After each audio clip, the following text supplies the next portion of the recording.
Kasi mga suggestion nila. Mga business. Ay, ano ba naisip yung business?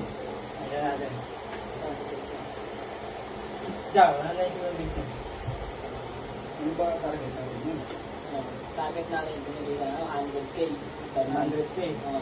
Ang dami niya pare, 100K kailangan natin. Per month. Per month. Per month. Ngayon, ano yung ano? Wow. Right, sa city tayo, sa city. City tayo gagawa ng business.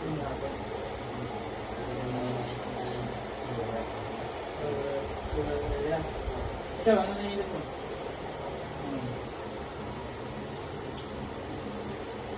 Ako naisip ko pare, hotel. Hotel. Gusto lang muna tayo ng mga pwede natin gawa. Ano ba?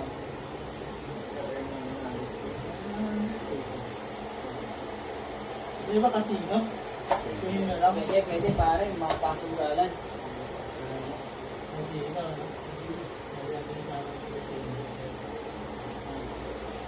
Ano pa? Ang naisip ko nung pwede.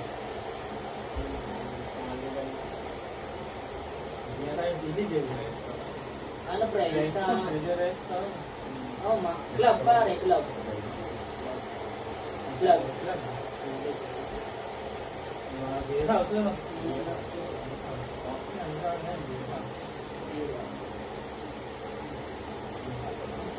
Isa pa, basta kahit isa. Ano yung ano ba kailangan ng tao ngayon? May isip mo ba naman ng tao?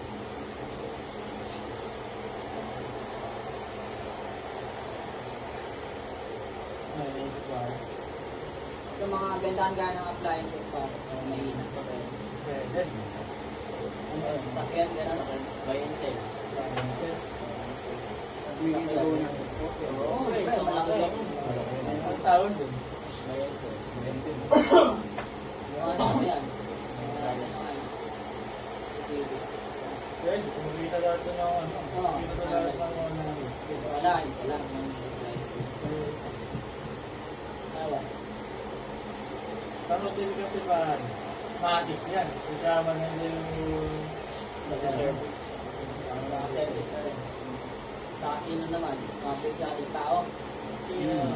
Kasi si casino, pwede pumasok sa hotel yan pare. Si casino na. Pwede yan, sure na yan. Sa kanisahan. Parang nasa Manila.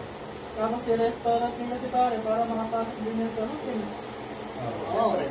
Pwede mo na ibang sa Clear na yan. Si club, saka si beer house naman. Pwede ko rin sama sa casino yan. So, buy and sell. Out na yan. Out. final natin. Hindi, anong pinaiba ng hotel natin sa iba? Yan ang...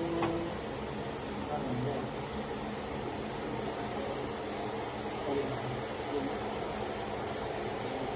Diba? Yung mga hotel ba na nag-hotel ng casino?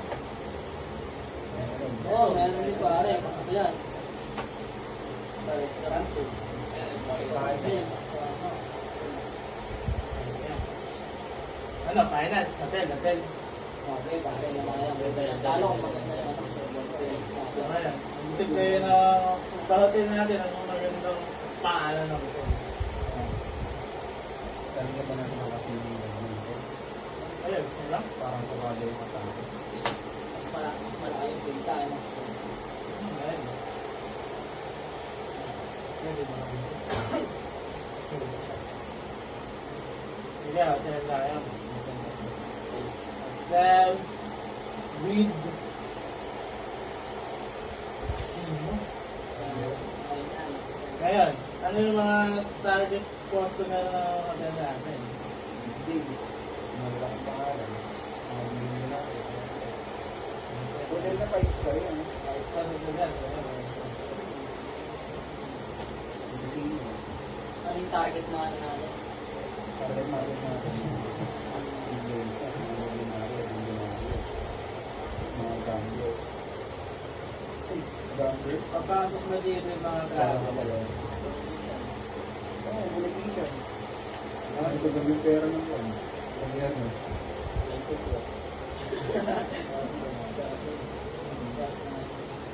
Target market Budget natin.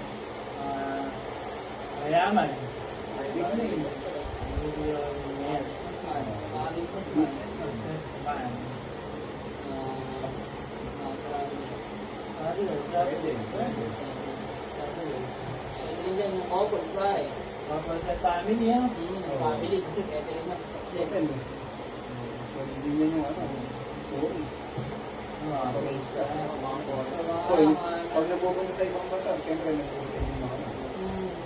Ayun, ano naman yung mga downside ng hotel natin? Yan, yung mga problema ng ibang hotel na pwede natin solusyonan. Ano yung mga downside na? Diba, pangit yung service. Downside, anong downside niya? O yung mga pain na tinatawag. Yung pain na tinatawag. After mo yan sa Yun yung mga napansin. naranasan mo. Siyempre, yung pwesto ng lugar. Yun. Isa pa rin yan. Gusto ng lugar. Ayos ba? Safe lang. Security. Yan. Slash. Safety ano. Safety officer. Ano ba? Dami. Safety. Yung mga problema ng mga hotel, bad service. Ano ba? Babae ko na yun. Babae ko na yun. Okay ka, okay. Pahit lang. Yung space. Iba kasi ano na ngayon. Ano ba bang problema? Pricing. Hindi ba yung pricing? Kasi kung 5-star yun. Ano pa? Big names naman yung target natin. Office money and time.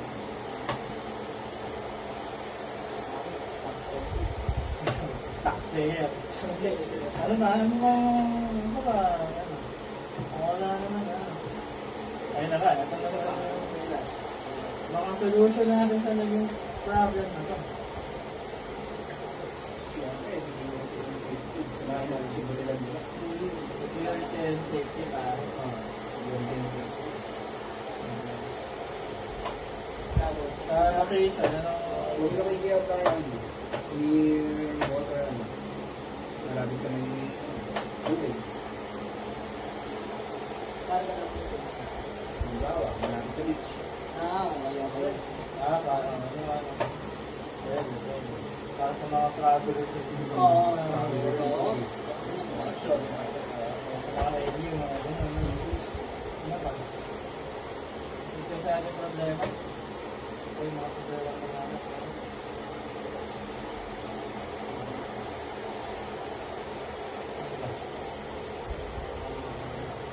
Yung mga stocks natin, 18 stocks. Oo, yung siyempre, kumuha tayo yung mga malupit, yung mga palo. Yung mga bitaw. Robin Whites. Experience. Experience talaga. Of service. Ay, massage siya. Service. Yung mga therapist. Oo. Mga gusto niya, yung mga therapist. Kailangan na rin balik ng ano. Aesthetic. Yung mga presyo ba? Yung mga presyo. Kami, i-break down natin talaga. Tapos sa mga training series. Okay na ata. Ano tayo nag-break? Ito ba yung mga narinig? Ngayon ba, layout natin ito sa ano? Ang tawag doon? Sa business. Sa BMC. BFC. Yung mga nakakami natin. Kaya natin sa BMC.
Good day, everyone. Our topic for today is all about VPC or Value Proposition Canvas and BMC or Business Model Canvas. But before we start, let me introduce my group mates.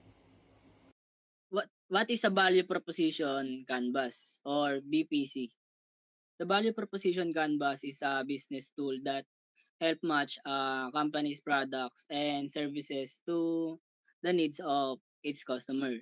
Ang BPC or value proposition canvas is may dalawang sides. Ang una is customer profile.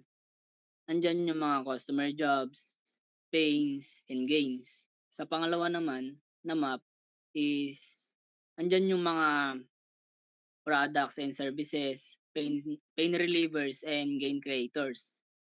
Next slide po.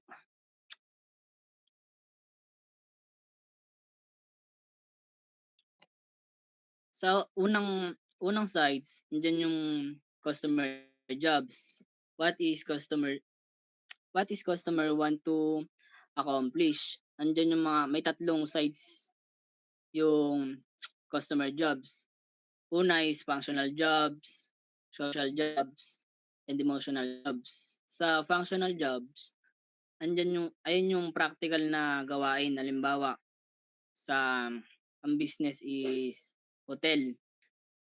Halimbawa niyan is naghahanap ng matutuluyan na malapit sa location nila.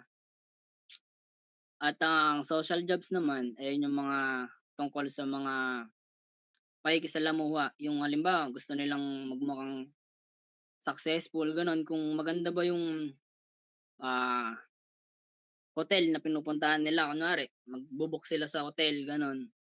Tapos ang last naman is emotional jobs. Ayun yung pakiramdam nila ayun yung gusto nila na maranasan. Kunwari, sa pagbo-book sa hotel, kung okay ba, komportable ba, o ligtas. Sa pangalawa naman, pains. Andiyan yung mga problema o negative na sitwasyon na naranasan nila pa sa pag-book sa isang hotel. Kunwari, andiyan yung may mas mataas na presyo, di kaya mahirap gamitin yung mga product o mga gamit sa loob ng rooms, mga ganun. Saka yung mabagal na pag-book. Saka yung last, yung mga hindi maganda na serbisyo sa loob ng hotel. Ang last naman is gains. Ayun yung mga benefits or result positive na naranasan nila sa loob ng hotel sa pag-book. Halimbawa, andyan yung mga mabibilis na na pag-assist sa mga customers. Next slide.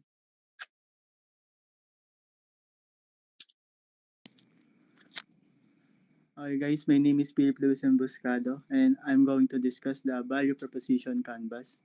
Una is yung products and services. Basically, ito yung mismong ino-offer ng business. For example, hotel rooms for accommodation, event centers for gatherings, spa services, and even catering. So makikita natin na wide yung range ng services. Kaya maraming market ang natatarget. Next is pain relievers. Ito naman yung paraan kung paano natin ina-address yung mga common problems ng customers. Example nito is fast check-in. Yung mga common problems ng customers. Example is fast check-in para hindi hassle sa mga guests, noise control para comfortable yung stay nila, and transparent pricing para wala silang hidden charges. So in short, tinatanggal natin yung possible reasons na makaka-turn off sa customers. Last naman is we have gain creators. Ito yung mga extra value added benefits na nagbibigay ng good experiences sa guests. Like free breakfast, discounts, and yung elegant atmosphere ng lugar. So hindi lang basta nag-i-stay, kundi nagiging memorable at worth it yung experience. Kung titignan, yung tatlong aspects na to, like yung products and services, pain relievers, and gain creators, Nagwo-work siya together para ma-meet yung needs and expectation ng customers habang nadadagdagan pa yung satisfaction nila.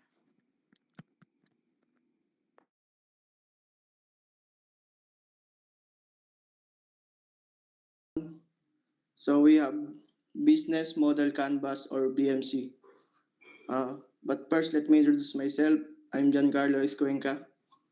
So first, let's define what is Business Model Canvas.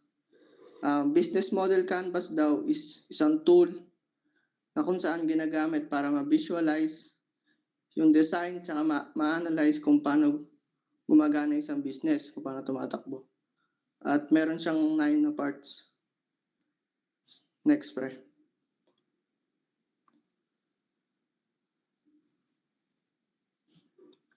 First, we have customer segment. Ano ba yung customer segment? Magbibigay nga pala tayo ng example dito. Mga iba-ibang business kasi mamaya is i-discuss yung totoong BMC na kung saan ginawa namin magka-group. First, we have customer segments. Ano ba yung customer segments? Ito yung mga specific group ng tao na kung saan sineserve yung business. For example, Netflix. Netflix target movie and series lovers worldwide. So next we have value proposition. Value proposition na discuss na kanina. Bigyan natin brief explanation. Explain the unique benefit that solve a customer's problem or kailangan ma-fulfill or masatisfy yung customer. Third one, channels. Channels, dinidescribe kung paano business, dinidescribe kung paano i-deliver ng business yung product sa customer. For example, Amazon. Amazon uses its website and mobile app as main channel. For example, yung mga social media, mga ganun. Next one is customer relationship. Ano yung customer relationship? The type of relationship a company builds with its customer. Pwedeng personal, automated, or self-service. Example, Starbucks offers a loyalty app to build ongoing customer relationship. Fifth one, we have revenue streams. Ano ba yung revenue streams? Ito yung paraan ng business kung paano kumita ng pera sa customer segment. For example, Spotify earns through subscription, mga premium. So next we have key resources. Ito yung important asset na kailangan ng business to operate successfully. For example, yung Tesla's key resources are its technology, batteries, and charging network. Kumbaga parang unique siya sa iba. May magandang mga basta magandang ganun. Next is key activities. The critical action a business must do to deliver value. For example, McDonald's key activities includes food preparation, supply chain management, and franchising. Pwede kayo mag-franchise. Next, we have key partners. Yan yung mga suppliers or allies that help the business function. For example, Nike partners with manufacturers and retailers worldwide. Kunwari, yung mga nag-endorse, pwede yun, nag-endorse ng mga sapatos para mas maraming benta, ganun. Last one, we have cost structure.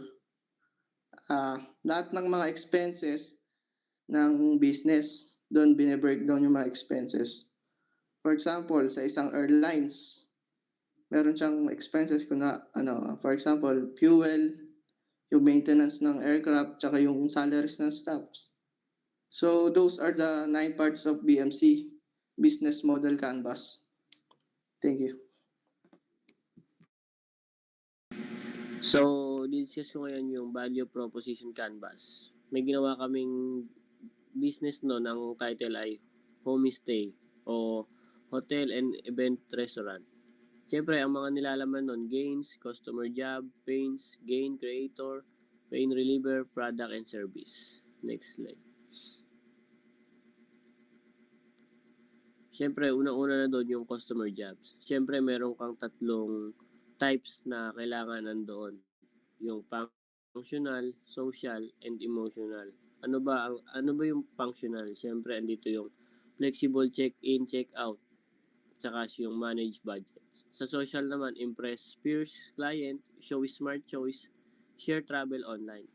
Yung emotional naman, ito yung have a peace of mind, kailangan magkakaroon ka ng katahimikan, feel welcome, enjoy, and comfort.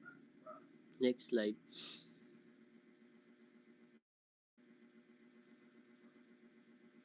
Siyempre, pag may business ka, dapat alam mo yung pain na kailangan sa business. Ang naging pain ng business namin ng hotel and event ay crowded lobbies, no kitchen, poor service, inconsistent, hidden fees, slow check-in, expensive food, uncomfortable environment, lack of workplace, boring, parking problems, and unhelpful staff.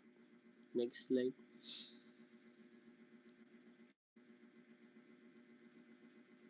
Siyempre, meron kang pain, dapat meron ka ding gains sa business mo na na na kailangan dapat andon. Dapat maging friendly and helpful yung staff mo. Good customer service, kailangan maibigay mo yung good na service para sa mga customer. Elegant atmosphere, easy booking and payment process. Siyempre, kailangan madali at at mabilis ang pagproseso. Siyempre, meron dapat free breakfast at welcome drinks pagpunta mo sa hotel and events. Safe and secure accommodation, relaxing facilities, affordable rates, and large parking space. Dapat meron dyan sa gains mo sa hotel and event center. Next slide po.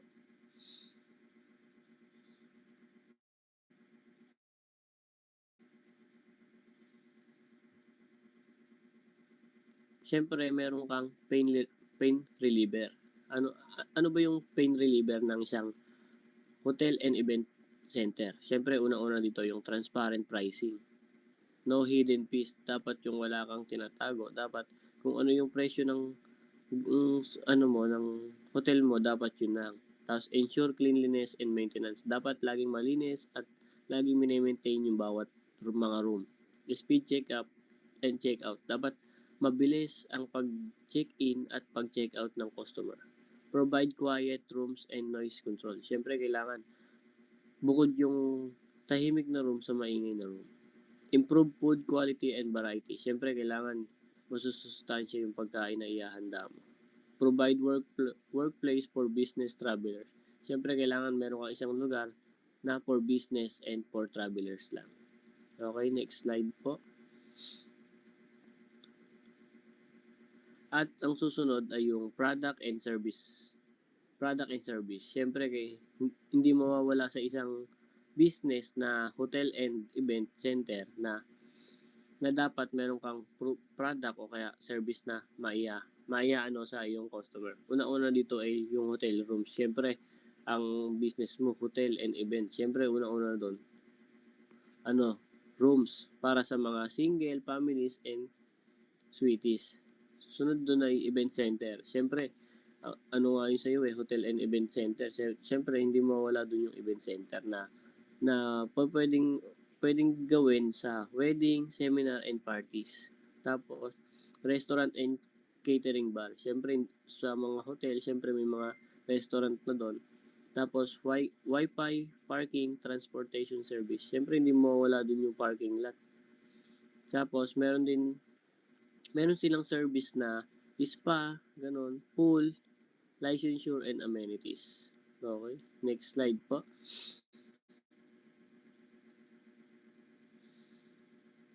Yan na po ay i-discuss ng aking kagrupo. Good day sa ating lahat. I'm John Ray Javier and now I will be reporting about our hotel business model canvas. Unahin natin ang gain creators. Ito nga pala yung paraan kung paano natin mas napapasaya at nasasatisfy ang customers. Una, we train friendly staff for excellent service. Halimbawa, kapag may guest na may nagtatanong about touristy spots, dapat marunong mag-assist yung staff ng maayos at may ngiti. Pangalawa, we provide free breakfast or complimentary drinks. Example, kapag nag-book ka ng room, may free coffee or buffet of breakfast na kasama. Kumbaga, sulit na ang stay. Pangatlo, we offer a relaxing and elegant atmosphere, katulad ng lobby. Dapat malinis, mabango, at may relaxing music para pilat na humang guest. Isa pa, we give affordable packages and discounts. Halimbawa, kung magbubook ka ng 3 nights, may 10% na discount ka. And lastly, we ensure a quick and hassle-free booking system. Example nito ay yung online booking na one click lang. Confirm na agad ang reservation. Next slide tayo. No? Pag-usapan natin yung key partners. Bago pala yon, kung may katanungan kayo, pwede nyo naman akong tanungin. Free akong tanungin. Dito na tayo sa key partners. Key partners. Ito naman yung mga external partners na tumutulong para gumawa ang hotel. Una, travel agencies and booking platforms. Example, kapag nag-search ka ng Agoda o Booking.com, lalabas ang hotel natin doon. Pangalawa, food and beverage suppliers. Para laging may stock ng pagkain at drink sa restaurant and hotel. Pangatlo, the transport service. Halimbawa, may shuttle service papuntang airport para sa guests. Kasama rin dito yung mga event organizers. Sila yung tumutulong kung may kasal or corporate event sa hotel. Mayroon ding tour operators. Halimbawa, nag-offer sila ng city tour o island hopping packages kasama sa hotel stay. And lastly, maintenance and laundry service providers. Kasi hindi magiging comfortable yung stay kung madumi yung linens and facilities. Next tayo sa key activities. Pag-usapan natin yung key activities. Dito sa key activities, ito naman yung mga main event ng hotel. Una, event hosting. Halimbawa, pwede tayong mag-host ng wedding reception, birthday, or business conferences. Pangalawa, the marketing and promotion. Kailangan ng strong presence online. Example, nagpo-post sa Facebook at Instagram para mahatak ng customer. Kumbaga maganda yung view, tsaka matatawag na Instagrammable. Pangatlo, customer service. Ito yung pinaka-importante kasi kahit maganda ang building, kung hindi naman maganda yung service, wala rin, hindi rin babalik yung guest. Halimbawa, mabilis mag-respond ng front desk kapag may concern ng guest. Lastly, room accommodation services. Siyempre, itong core ng business. Mag-offer ng comfortable rooms with good amenities para sulit ng bayad ng guest. All in all, yung pinag-usapan natin na tatlo, ang business model canvas ng hotel ay nagpapakita kung paano ito tatakbo ng maayos. All in all nga guys, yung pinag-usapan natin na tatlo na gain creators, ito yung nagbibigay ng added value. Sa may key partners naman, ito yung sumusuporta sa operations. At may key activities tayo na nagsisiguradong smooth ang daily services with these elements. Working together, mas nagiging successful at sustainable ang hotel business. So, ayun lang yung paliwanag natin dun, guys.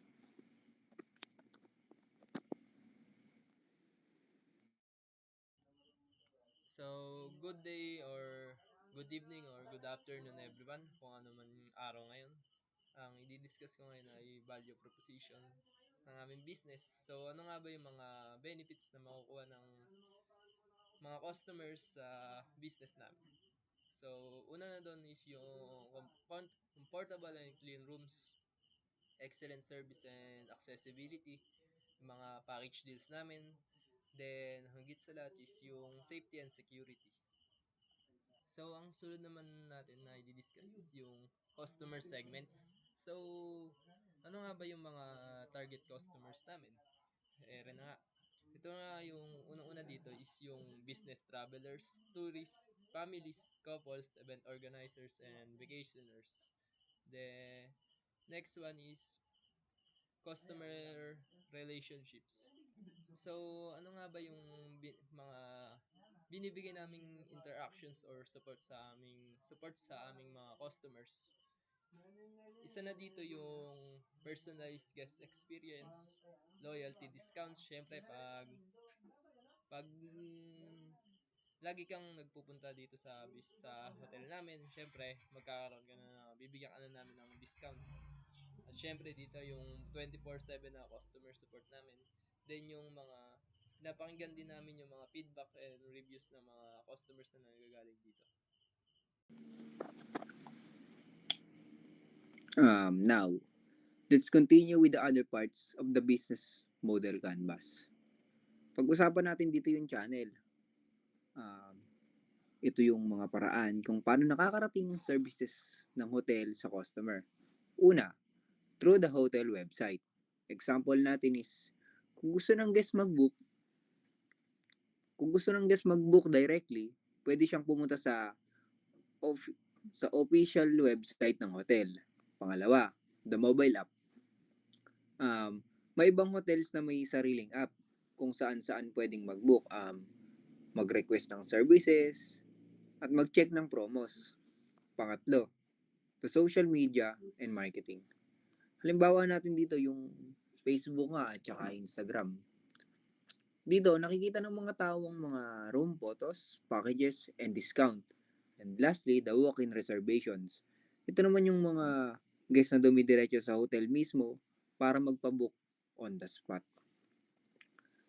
Next slide tayo sa resources. Pag-usapan natin resources. Second is the key resources. Ano nga ba ito? Ito yung pinaka-importanting asset ng hotel. Una, the hotel building itself. Ito yung main physical resource. Pangalawa, the staffs. Sila naman yung nagbibigay ng service at nagdadala ng experience sa guest. Pangatlo, yung brand reputation. Mahalaga na maganda ang image ng isang hotel kasi ito ang dahilan kung bakit bumabalik yung customer nila. Example, nakilala ang hotel na clean and hospitable. Mas tataas ang bookings. Kasama rin dito ang facilities tulad ng swimming pool, gym, o function halls. At syempre, reservation system. Halimbawa, yung online booking software na nagpapadali sa reservation. Next slide tayo. The cost structure. Ito naman yung mga gastos na kailangan ng hotel para gumana. Unang-una, salaries and staff benefits. Dahil malaking bahagi ng gastos ay para sa empleyado. Pangalawa, utilities tulad ng tubig, kuryente at internet. Essential ito para makapag-separate tsaka makapag-operate. Pangatlo, yung building maintenance and renovations para laging maayos at presentable yung hotel. Pang-apat, yung ating food and beverages supplies. Lalo na kung may restaurant or pre-breakfast. And lastly, the marketing and booking fees. Halimbawa, kapag gumagamit ng booking platforms tulad ng Agoda, may commission o fees na binabayaran. Next tayo sa sa revenue streams. Dito naman, ito yung sources of income ng hotel. Una, room bookings, which is the main revenue. Pangalawa, the event hosting. Katulad ng halimbawa natin kanina na weddings, birthdays, or corporate events. Pangatlo, yung food and beverages sales na galing sa restaurant, bar, or catering. Mayroon ding tours and additional services tulad ng spa, massage, or shuttle services, and many more. Lahat ng ito yung bumubuo ng income ng hotel. In conclusion lang, these four parts, the channels, the key resources, the cost structures, and the revenue streams. It completes the picture of how the hotel business operates. Sinasabi lang dito na yung channel, it connects us to the customer, while the key resources, it provides the backbone of the hotel. Sa cost structure naman, it shows the expenses. And lastly, the revenue streams. It explains where the profit came from. So, yun lang guys yung Yun lang yung pinaliwanag natin ng mas briefly. Kung may iba pa kayong tanong, pwede naman, masasagot ko yan.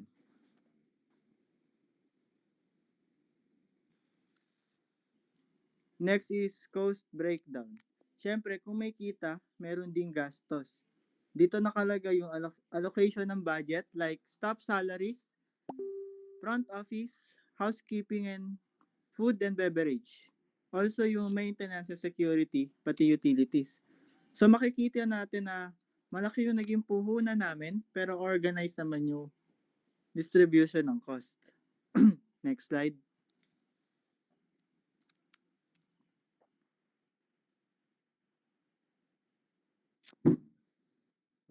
Now for the financial summary, dito makikita yung big picture, yung operating cost per month is around 2 million to 2.7 million, while yung average revenue pumapalo ng 7 million to 9 million. So malaki yung gastos, pero malaki pa rin yung balik. Kaya ang profit bago tax umaabot ng 4 million to 6 million monthly. Assuming na 70% ng occupancy rate, ibig sabihin, very profitable at sustainable yung nagawa naming business model.